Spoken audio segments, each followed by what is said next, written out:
My name's Brianna, and I'm a mom of two of a 2-year age gap, and I'm going to tell you what nobody tells you about this age gap. Okay, Brianna, you're completely right, first of all. In case you haven't seen a video, go check it out. But she essentially talks about that what no one tells you about this age gap is that for years probably after you're having your second one, you are just constantly trying to avoid catastrophe and your kids pretty much like putting themselves in danger or putting each other in danger.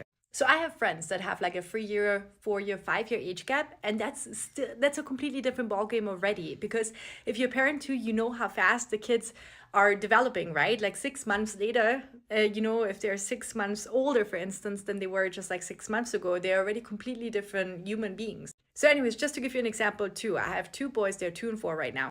And right now, my older one, he just started learning or is learning to ride the bicycle, right? He's almost there. So he wants to take his bicycle everywhere, right? Like, for instance, yesterday we parked at the parking lot to essentially cross a street, a super busy street, and then walk around to like the playground where we wanted to meet some friends. And my younger one, of course, he has to take his balance bike everywhere. He has to do everything that his older brother is doing. When I say everything, I mean everything. And he's 2. He's not 4 years old. So obviously some of the stuff that his older brother is doing, he just can't do yet. But he doesn't care about that at all. And of course, he's in his terrible twos right now. And so has a lot of rage and anger. Is also different from his older brother, but so it's very hard to negotiate with him. I have to use hostage negotiation tactics sometimes, and I literally listened to a hostage negotiation book expert that like was negotiating with hostages back when he worked at the FBI. But I digress. So anyway, so my younger one then wants to take his balance bike. He doesn't know, he knows even less than my older one about street rules. I'm obviously trying to teach them, right? I'm trying to teach my older one as well.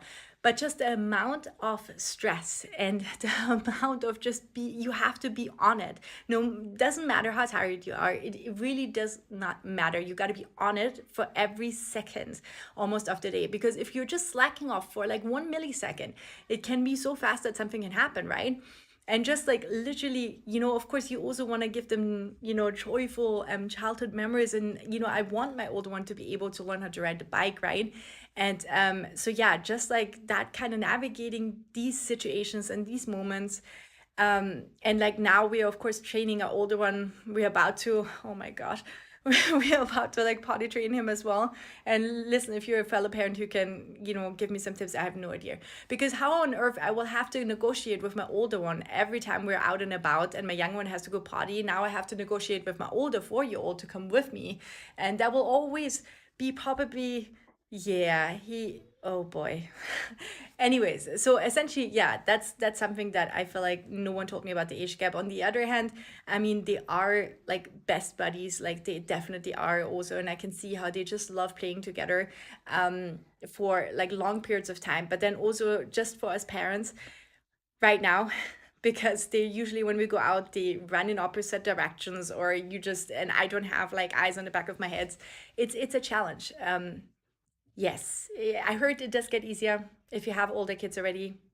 Let me know, because right now we're just surviving. We're just surviving.